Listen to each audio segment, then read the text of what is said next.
All right, I'm the Flat Rate Master, and today we're going to take a look at what's going on around the shop.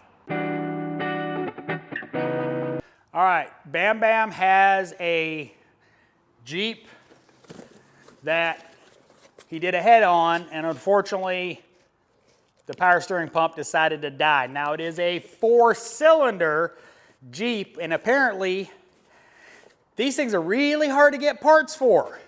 The cooling fan is custom, which what caused it to blow the head gasket is the cooling fan failed, and it is available, well, nowhere. We had to custom install a aftermarket fan from Summit Racing.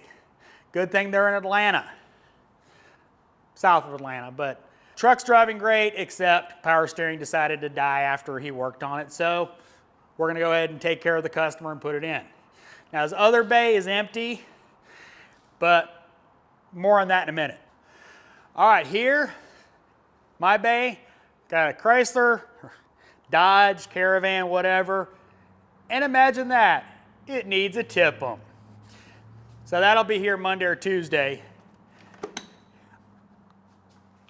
It would have made a really good diag video, except it's fixed now. So tip-em's working right now. It wasn't when I was testing, and then it decided to start working. So you guys work on Chrysler products, you know about tip-ems, and they're magic. So Monday or Tuesday.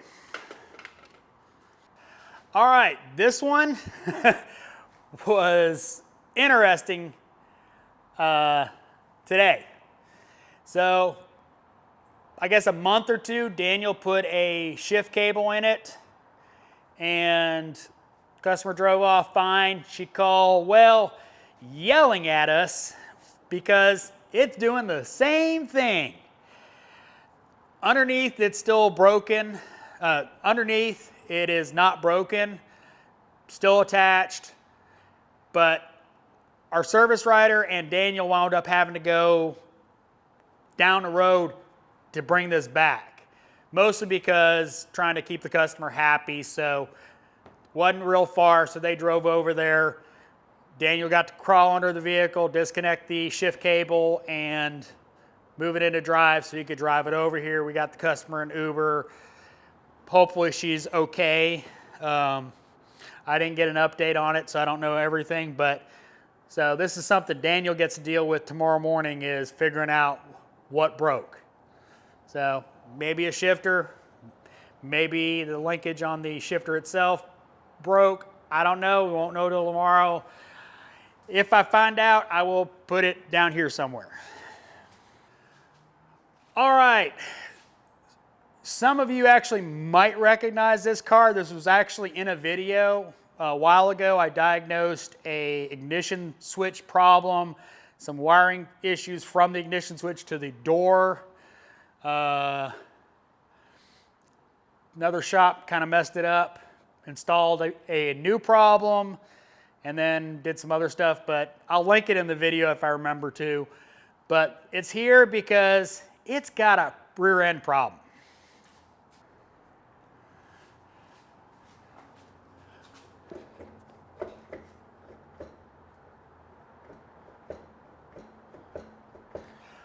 Hopefully that picks up on camera.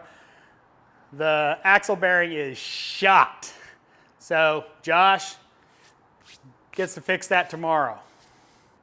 Now the reason Josh is over there is Zach is on vacation tomorrow, so they're stealing his bays. All right.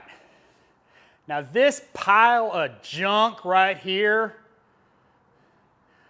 this Boss 302 Mustang piece of junk, is Josh's.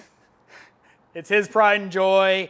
The reason it's in the shop is because of, well, Bam Bam. Now the reason it's in the shop is because he is driving home a truck that Bam Bam did the camshaft on.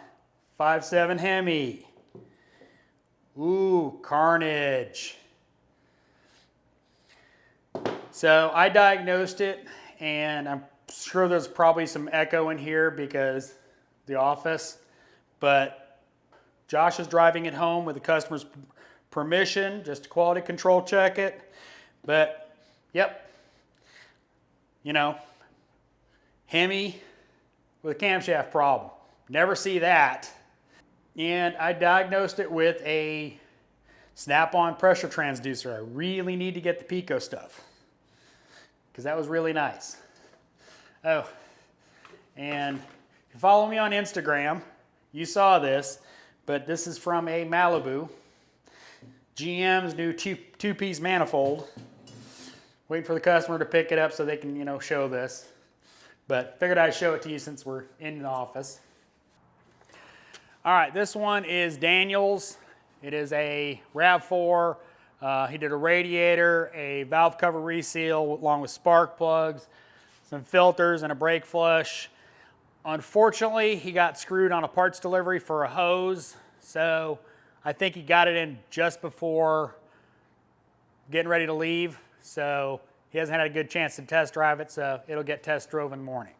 This is Jesse's Honda.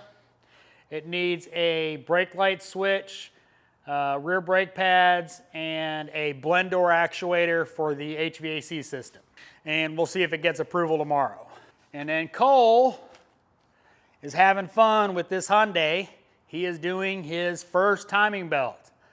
So he unfortunately had to go back in and reseal the water pump because it was leaking when he pressure tested it before he put the timing belt back together. So good on him quality controlling himself, but bad for him. He's got to, you know, put a new gasket on. So that's what we got going around the shop.